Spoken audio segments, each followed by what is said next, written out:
These 10 tasks were taking up half my week, and now they happen without me. If you clicked on this, you're probably doing everything alone in your business, including all the random interruptions in your day that leave you with nothing done. I'm Zach, founder of Talented. We've placed over 50 virtual assistants with 7 and 8-figure business owners. In this video, I'm breaking down 10 interruptions that I delegated to a virtual assistant in the Philippines so I can focus my time only on making more money. The first one is email protection. Now, I've noticed over the years, email is something that I can use to feel busy, but is not actually that productive. Whether it be from notifications coming in on my phone, on my laptop that pull me out of that task that I'm working on, or just sitting in my email refreshing, waiting for something to come in so I have something to do. Now, the hard part about that is there's still so many emails that come through that do need immediate attention and that I'm waiting for, and so I need some way to monitor them. Now, I can't just log out of my email completely because there's still emails that come in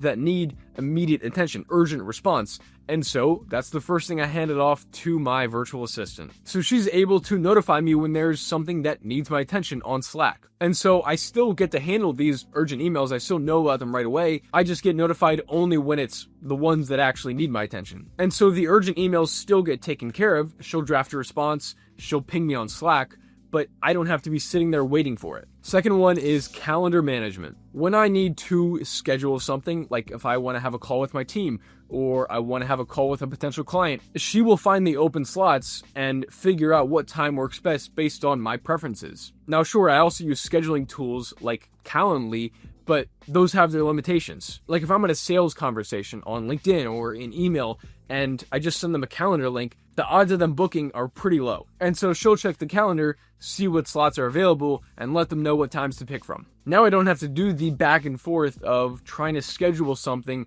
looking at my calendar, matching with what they've got. So I can keep my day flowing, not in calendar. Number 3 is booking travel. Now this year I've traveled quite a lot. Currently I'm in Bali, and I'm very picky when it comes to my preferences, whether it be on flights, on hotels, on Airbnbs, but I don't want to sit there and go through the whole process because I've done that plenty of times and it's not very fun after a couple times. Because I gotta check best deal with Amex points, I gotta check my Capital One, I gotta check Google Flights is better in cash. All these different factors that go into deciding what's the best times to book, what's the best flights to book, and it doesn't make me more money. So my virtual assistant has all my preferences saved. What times of day I like to fly, what seat I like to sit in. So all I have to do is send her a message, here's where I want to go next, here's the slot we need to fill, the gap we need to fill, and she'll send me back a couple different options. Then she has my login info, so I just tell her which one I want to book, and she books it. She also handles the check-in when it's time to check in for the flights, or if they need my passport, she'll send them my passport. Then on the morning of my travel, she'll make me this lock screen I can put on my phone. So it went from me spending hours trying to find the perfect combination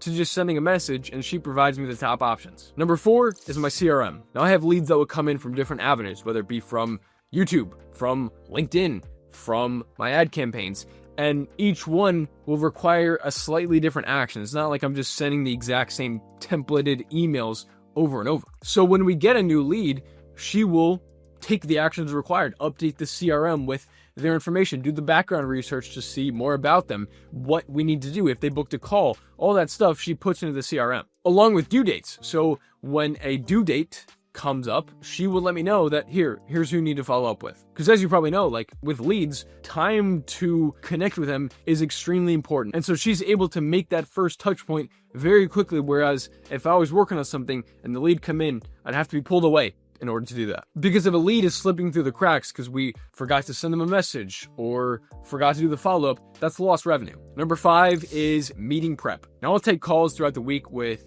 potential clients or with people I want to work with, and I want to come prepared to the meeting. So she does the background research, puts it into my CRM so I know exactly what to touch on. Like the context on where their business is at, where they're based out of. That simple stuff that I don't have to take the time to do the research on anymore. And then after calls, I'll have my note taker, but someone needs to actually take action on those things we talked about. And so she'll be the first step of like, here's what we're going to do. I sent this email. I put this in our notes. Here's what I need you to do. And so by delegating that to my virtual assistant, I don't have to scramble before a meeting and nothing falls through the cracks. And after, the stuff we talk about actually gets done. Number 6 is performance reporting. So I'm a big fan of KPIs, key performance indicators, metrics, and someone needs to be doing the actual recording of this data. There's a lot of different data points we need to pull, whether it be from our Google Sheets or from our ad campaigns. And me pulling the information from these different places does not make me more money. And so on a weekly and a monthly basis, my virtual assistant will pull the numbers and record these KPIs. In my e-commerce business, it's like, how much do we spend on inventory for the week? In my recruitment business, it's like, how many interviews do we have? And so it's all put into a Google Sheet neatly for me to know what's going on. So I'm still able to get the insights from the KPIs month over month, year over year, without having to be the one pulling the data. Number 7 is personal admin. A perfect example of this is last week, I needed a teeth cleaning here in Bali, and I don't know what to look for. I don't know what prices, and me going on Google Maps and trying to figure out all that information is not making me more money. So I sent a Slack message and say, here's what I need. She sends me back options, prices, and then the confirmed reservation. Same thing with a haircut. So it saves me the time of not having to do the research, but it also clears up my mental space from having to worry about these logistics coordination. Number 8 is business gifts. Now, we send out different gifts to clients we work with and talent we place, but me sitting here talking to suppliers, placing the orders is not a good use of my time. So I delegated that to my virtual assistant. A great example of this was just this week, we're doing plaques for talent hitting the 1-year mark, and there was a lot of back and forth that was required in figuring out the different mock-ups, what style we want. We had to go through like a bunch of different suppliers, and me doing that does not make me more money. And so she just gives me the summary, says, hey, I contacted these people, here's what I found out, here's how much it's going to cost, good to go. Number 9 is team follow-ups. When I bring on a new virtual assistant, I'm always very quick to harp on how important it is to close a loop. It's like, I have a lot going on up here, and so if I ask for this or I want to check on the status of this, I need them to complete that, come back around. And so what my virtual assistants have been able to do is hold people accountable to those follow-ups. So like we spoke about before, the action items that need to be taken after a meeting, if that requires another team member to handle that, my virtual assistant will make sure that gets followed through with. Or in our Trello, where we have different tasks, she makes sure that the progress is moving forward day by day. And it's like, I don't need to hire a dedicated project manager to do these things. Or another example is our KPIs every week. She has KPIs that she enters,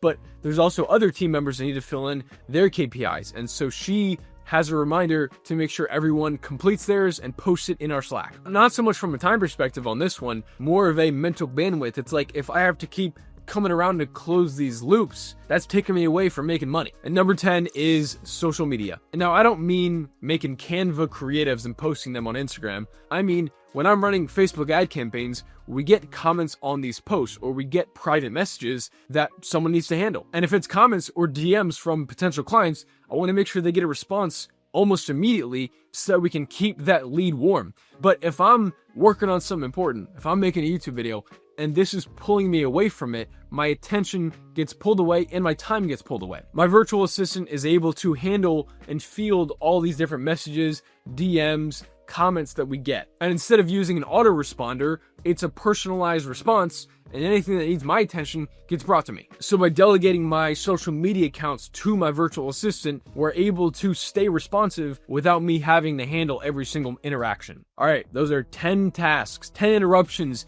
in your day you can delegate to a virtual assistant. Now you might be wondering, Zach, that sounds great, but like, how do I find someone I can trust with my email, with my calendar, with my clients? Because there are a ton of virtual assistants that will mess this up. They'll make spelling errors. They'll need my constant oversight and just cost more than what they're worth. So if you want the kind of virtual assistant that makes your life easier and allows you to make more money, then you need to find them the right way. Now, I've screened over 30,000 applicants from overseas, and there's only a handful I would trust with this level of access, and we've placed them with our clients. So if you want me to break down the full 4-level vetting protocol we use to find the top 1% in 14 days, then click the video below. Click it now, because knowing what to delegate is useless if you don't hire the right person to do it.